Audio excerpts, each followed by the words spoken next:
Hey guys, Matt here from Plant Fed Fitness, and on today's episode we're talking about the half marathon, specifically how you guys can run a better race by tweaking your approach to training, and I'm going to give you 5 tips on how to do that. Are you ready? Let's go.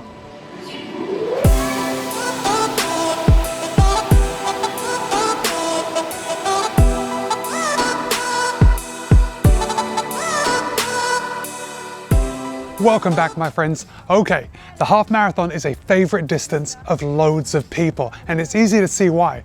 It's an endurance event that requires training and dedication to that training, but not so much that you have to give up everything else in your life to achieve those goals. It also requires enough training where you can't just go and wing it like you might be able to with a 5K. The half marathon requires a bit of focus and commitment to your training if you want to rise to your potential. This video is going to be applicable both to the beginner, for someone who perhaps hasn't run a half marathon, and the intermediate runner who maybe has run a few and is looking to bag a PR or really increase their game when it comes to that race distance. Guys, tip number one is to increase your mileage, and there's a couple different ways you can do that. Okay, so let's just say that you are running 4 days a week. You could perhaps run 5 or 6 days a week. Just throw in a couple extra days, or we can just increase the mileage of our easy runs throughout the week. Now, it's important we have to increase this mileage slowly because, you know, we're talking about running a better half marathon. There is nothing at all that is worse for your chances of running a PR than becoming injured. So, in order to avoid injury, increase that mileage slowly.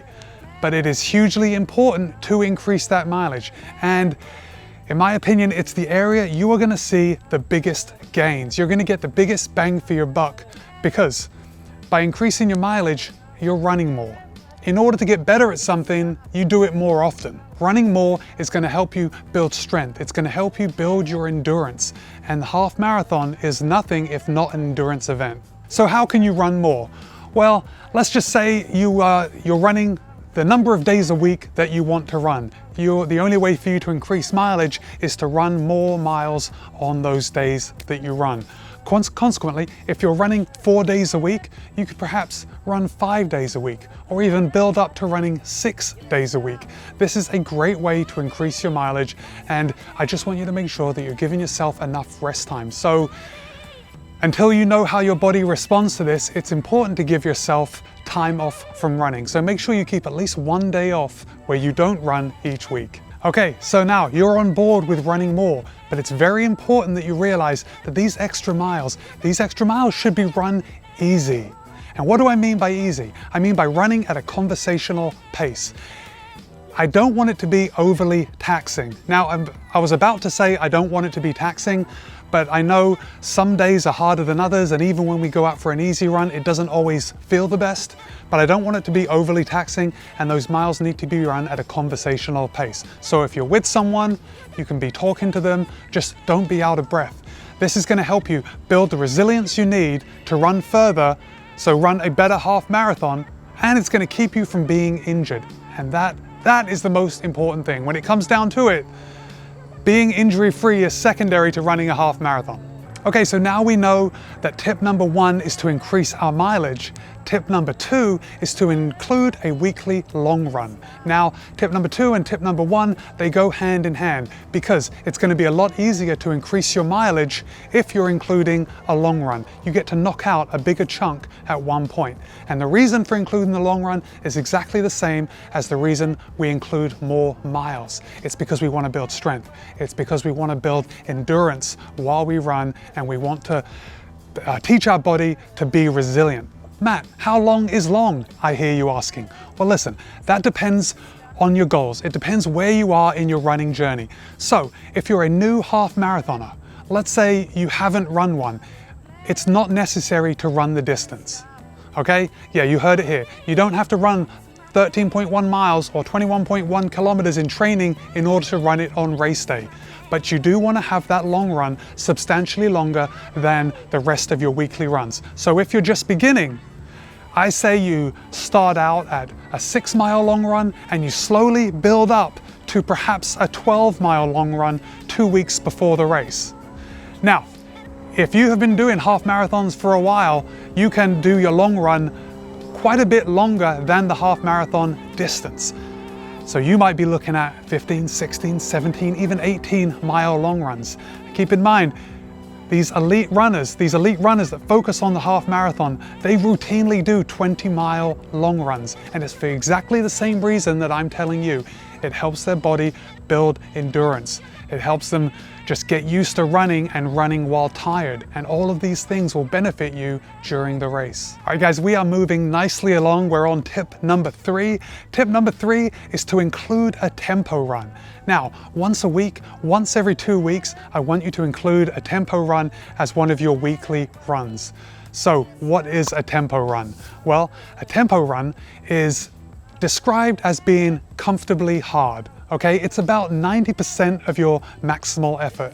Now, renowned coach Jack Daniels describes the tempo run as a pace that you could run at for about an hour. Listen, it isn't easy. It's not an easy workout, but it is so beneficial that, well, it's just beneficial, all right? It's hugely beneficial. And I want you to include a tempo run once a week, once every 2 weeks. Maybe once every 2 weeks if you're a new runner and you're just getting started. Maybe once a week if you've run a half marathon and you're used to these harder efforts. So a tempo run, you might have also heard it called a threshold run. It's the pace at which your body can clear the amount of lactate that it produces. Okay, so if you run any faster, your body's going to be producing lactate at a greater rate than what it can clear. When that lactate starts to accumulate, your heart rate will go through the roof, your legs will get heavy, fatigue will just increase exponentially, and it will force you to slow down. So that's why we train ourselves. That's why we train ourselves to run at that threshold, at that limit. So let's say your limit's here and you're running at this pace. I know this isn't the most scientific of diagrams with my hand and finger, but by running at this pace, you are effectively teaching your body to clear lactate in the most efficient way. And by doing it, you'll be pushing that lactate threshold further down the line. So what does that mean if you push it further down the line? It means that when it comes time to running at your lactate threshold, you will be able to run a faster pace and still clear that lactate. And that is what it takes to run a really fast race. We're training our bodies. We're training our bodies to be resilient. We're training our bodies to have endurance. And we're training our bodies to clear lactate at a faster pace than what they would if we were just couch potatoes. Tip number 4. Tip number 4, I'm going to summarize as being running substantially faster than your half marathon pace. We're talking intervals. Okay, so for the half marathon, I would say 800-meter intervals, 1 mile repeats, those are all going to be hugely beneficial in making you a better half marathoner. And these intervals are run substantially faster than your half marathon pace. By running these intervals, you are going to be teaching your body that the half marathon pace, it doesn't feel so bad, because these 800-meter repeats, these mile repeats, they hurt so much more that running a half marathon pace, well, it's relatively easy. Also, and probably most importantly, running fast teaches you to run with better form. Running fast is going to make you have a higher cadence. It's going to make you have a longer stride. It's going to make you have a higher back kick. It's going to make you have a higher knee drive. Listen, these workouts will make you fit. These intervals will make you a more efficient runner. They will really sharpen the spear of your half marathon training because they trick you into running with a better form. And form is important. Tip number 5. Tip number 5 is to include strides after your easy runs. Okay, so what are strides? Well, I have made a video on strides in the past. I will link to it up here. And I'm going to give you a brief description now. But a stride is a sub-maximal effort for a very short period of time. So let's just say you come back from one of your easy runs, say an easy 5-miler. What I want you to do is stop your watch. All right, this isn't part of your run. This is like extra and a special drill. You're going to stop your watch, recover completely from that 5-mile run, and then I want you to do 4 100-meter repeats. Now, During these 100-meter repeats, you will accelerate to just under your maximum speed. We don't want to be running all out. That can really lead to injury. Okay, but you're going to be running very close to your top speed. You're going to build up to that top speed, and then you're going to slow down over that 100-meter distance. It's not going to take long. You know, you're probably going to be running 20 seconds maybe. And the key to strides is a full recovery in between. So I usually take 90 seconds in between my strides. I do my 100-meter repeat, 100-meter stride, and then I will stop and I will walk around, I'll stand, I'll let that heart rate come back down before I go and hit the second one. Then I have a full recovery, then I hit the third. Again, followed by a full recovery until you're done. Listen, if you're just getting started, if you've never done strides, start with 2. Just at the end of your run, go out and do a couple strides. It's going to increase your turnover.